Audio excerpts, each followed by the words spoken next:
Trade-in of the week, brought to you by Best Buy. Hey, what's up, Janine? Hey! What's going on? I'm going to trade in Shadows of the Damned and Alice Vantage Returns to Best Buy for a Best Buy gift card. Oh, that sounds pretty awesome. I think I'll do the same thing.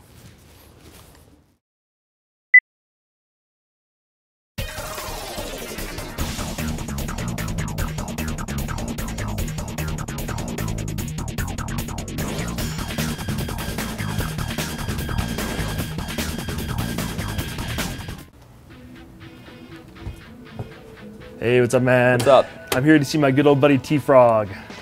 You know, he's EIC now. I don't think you can call him that. He's still T-Frog to me. I gotta show him some game or something. What's up? Where is he? Well, you can call him that just down there, down the hall. All right, Big Boss T-Frog. I'll go find him.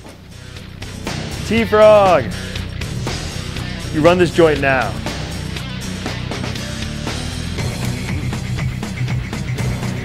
Oh, how you been?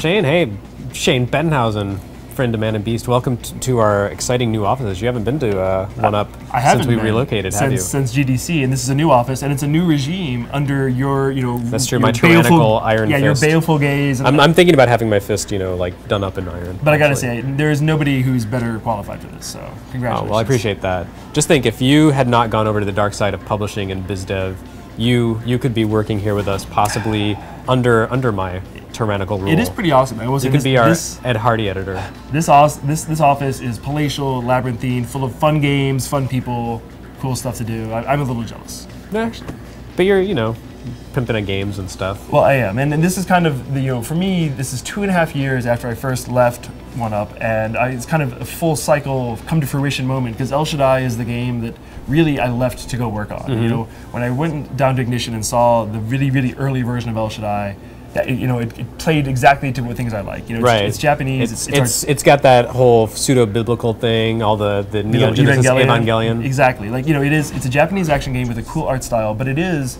a take on Western religion and philosophy. And I love it whenever a Japanese creator takes something from the West and decides to try to understand it and adapt it and change it, and that's definitely what we've done here with El Shaddai. So they're basing it on the apocryphal book of Enoch, and then making a game that is apocryphal even to that. Right. So yeah, they took this this tale. The devil is like a handsome Japanese man in very stylish business. Right. He's actually wearing these jeans. These are the very jeans that Lucifer is wearing in the game. I don't know about that. Well, so he can transcend time. He knows the future. Mm-hmm. So he realized. So he's like, Tokyo 2011. That's what I want to be looking like. So he went there and he bought the jeans, he bought an umbrella, he bought a cell phone. An umbrella? Yeah, he has an umbrella. At one point, is this salient to the gameplay? Is there can you use the umbrella as a weapon? I'm not giving everything away, but at one point in the game, yeah, he does have the umbrella to protect himself from rain. That a big part of El Shaddai's melee combat is wresting weapons away from enemies. So I just assumed that at some point you're like, yo, give me the umbrella, and you do a Fred Astaire. Well, in Japan, they actually, in addition to making these jeans, they did actually make his umbrella. You could buy. Are you guys going to be offering that through your web store? Considering it. But yeah, clearly this game has a really unique point of view about this religious text and about action games and about the art style of modern games, and it's really divisive and it's breaking a lot of rules, and I like that. I'd rather have a game that sounds a little bit like marketing speak. When you say it's breaking a lot of rules, what rules is it breaking? Well, so it's breaking the rules of photorealistic graphics. I mean, this whole generation is a never-ending quest to try to make the photorealistic, first-person shooter, and this game is trying to be abstract, surreal, totally unrealistic with its visuals. So you're saying there's no brown? There's almost no brown in the game. There's a lot of pink, purple, orange, puce. If you put those colors together, you might get brown. Or gray. I mean, other things it's trying to do, it's trying to break the control methodology you expect from a character action game. Instead of making you use all the buttons and making you memorize complex moves, this game only uses 4 buttons and it only has 1 attack button. So everything's contextual. Everything's based on timing and and when. So it's like a super simplified control scheme. It is. The director of the game used to work with Platinum, didn't he? And he was involved with or Clover. He was involved with Okami. So yeah, his name is Sawaki Takayasu. He was the art director for Okami. He also worked on Devil May Cry 1 and Steel Battalion. And yeah, when we came to him with this premise, initially we wanted him to do the art, but he was really excited about the whole concept of the game, even though he knew nothing about the Book of Enoch. Once he started reading it, he's like, this has some great source material that I can make a really cool thing out of. How about I direct the whole game? And we said, you do it. And he built his team, a lot of guys from Clover.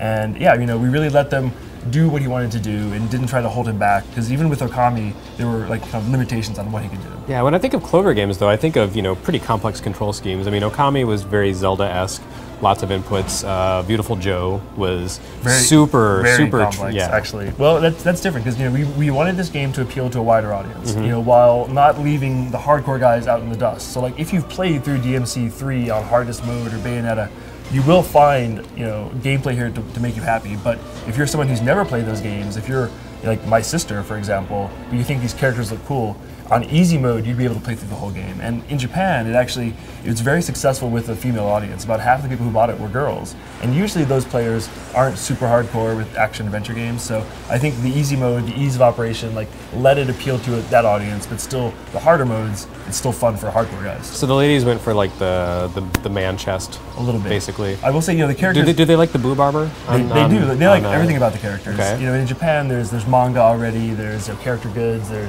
was a cafe. Like it really took off. Questionable doujinshi. Lots of doujinshi. I'll have to check that out. Lots of Mandarake and slash doujinshi. But like as a world and characters, it's really taken off. In Japan. But I think here in America, it is more about the game for us and people really enjoying this game, playing through it, and seeing all the variety that it is to offer. Are you guys going to be courting media controversy about your take on the Bible?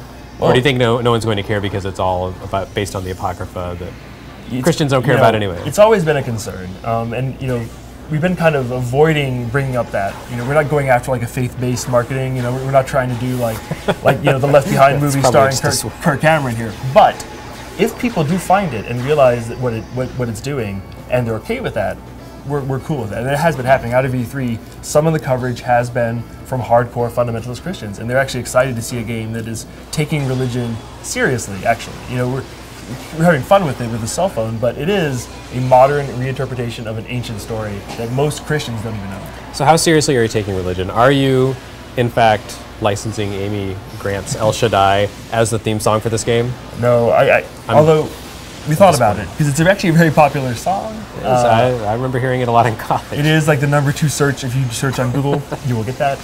Are you number one? No, unfortunately not. That's old as We're getting up there. But, I think anything that brings people into this and, like, if it is Amy Grant, if you know that as El Shaddai, that's all you know about El Shaddai, hey, it's a way into this game. And maybe people who like Amy Grant will actually like this game. It's not inconceivable, All right, well, I'm looking forward to trying the game, but I think for now I'm just going to go hit up iTunes and get some Amy Grant on my computer. There's also there's a reggae song called El Shaddai by John Molly. Try that one too. All right, I will do.